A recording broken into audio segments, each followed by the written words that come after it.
Okay, so this will be our second example using polynomial long division. So again, as always, you want to go ahead and look at your dividend and see if you're missing any powers. So notice here that I'm going from x squared to my constant. So I'm missing that x term.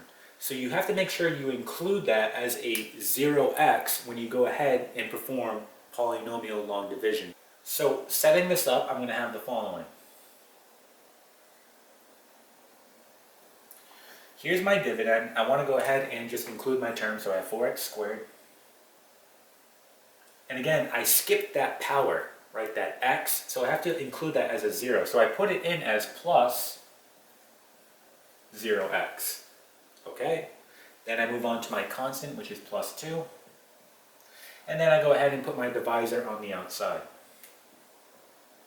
Okay, so we're ready to go. Now remember, the goal is to match your first term here. So what do I need to multiply this by in order to get 4x squared?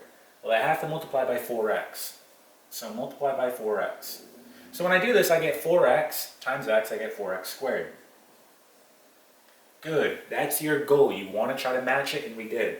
Don't forget though, we also have to multiply 4x by a negative 3. That's going to give us negative 12x. So negative 12x. Once you do this, you simply put it in parentheses and put the minus sign on the outside, because remember, we do have to subtract now. And I want to make sure that I subtract both of my terms, so this negative sign is going to go ahead and get distributed to each of my terms. Okay, so the 4x squared, that cancels, that's what we want. Two negatives make a positive, so it's really 0x plus 12x, which is just 12x. Okay, bring down your next term, which is plus 2. And then we're going to repeat the process. What do I need to multiply by in order to get 12x? I want to match this.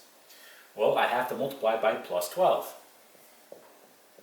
Okay, so there we are. So 12 times x, that's 12x.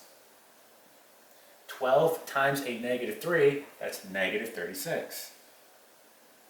Okay, put it in parentheses and put the negative on the outside. Okay, so here 12x cancels, that's what we want. And then again, two negatives make a positive, so it's really positive 36. So 2 plus 36 is 38.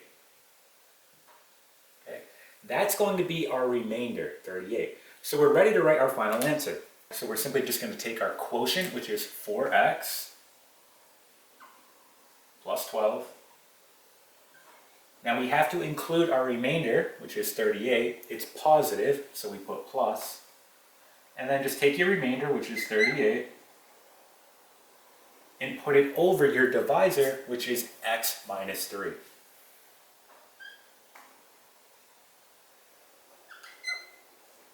Okay, and this is going to be your final answer. Okay, so that is polynomial long division.